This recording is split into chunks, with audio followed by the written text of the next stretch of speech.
When Michael Ray released his debut album in 2015, he says, "He was trying hard to be the cool guy. You know what I mean?" Ray, 30, tells People. "You gotta be the dude." Inside, though, he was still the guy who grew up in a double-wide trailer in small-town Florida, still the guy who learned about the Grand Ole Opry from his grandpa, and still the guy who has suffered his share of heartbreak, grief and troubles. Related, Michael Ray on the success of his debut smash Kiss You in the Morning. "It was mind-boggling, but 3 years of meeting fans," he says, "taught him it's cool to be vulnerable as a man.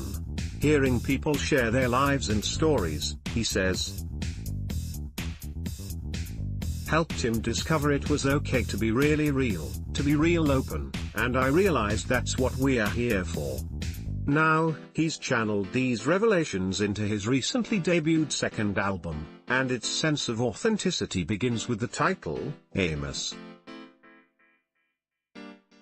It's the first name of his beloved grandfather, who died just 2 months before Ray made his Opry debut in 2015. A Florida phone company worker who spent weekends playing in a family country band, Amos Roach had a passion for music that was unbelievable his whole life, Ray says. "He passed that passion and love down to my dad's generation, and then here comes us, our generation of the family." Ray remembers being on stage, a toy Kermit the Frog guitar in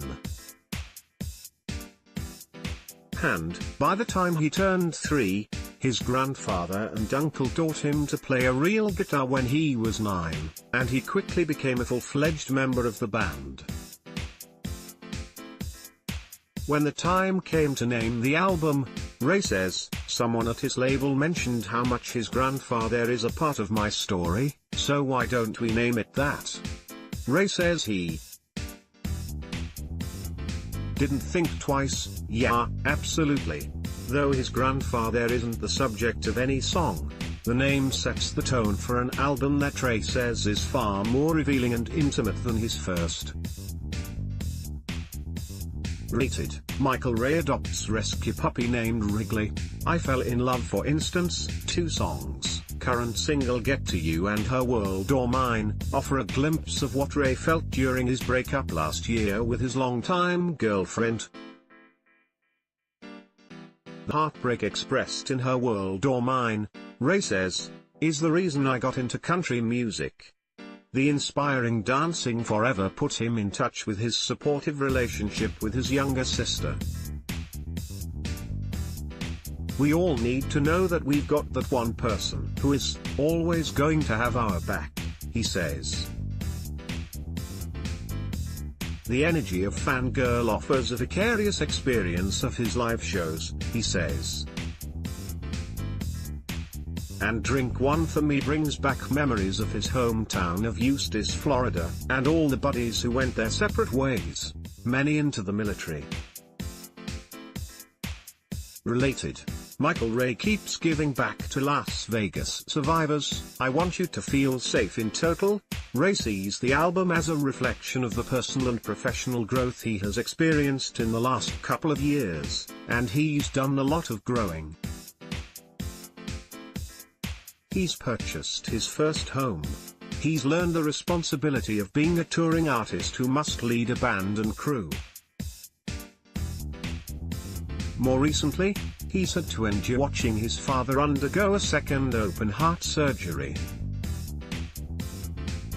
That health crisis last December, Ray says, helped him put into perspective his brush with the law only days before.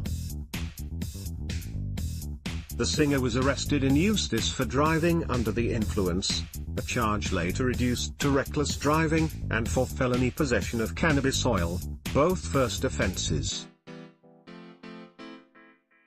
Last week, a Florida court accepted Ray's pleas of no contest to the driving charge and guilty to the felony possession.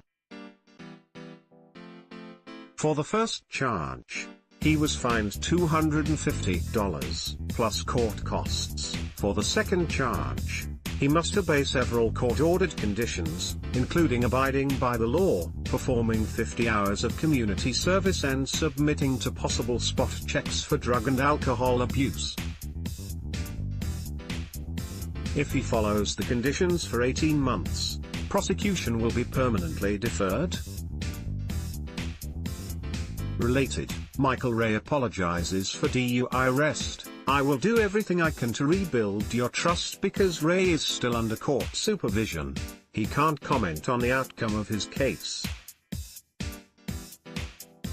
But he does say the episode has made him even more grateful for the blessings in his life.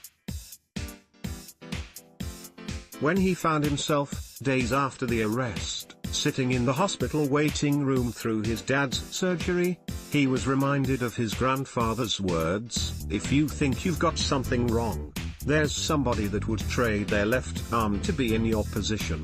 With his father now healed, Ray says, "Everything else is good. God's got everything handled with all that other stuff.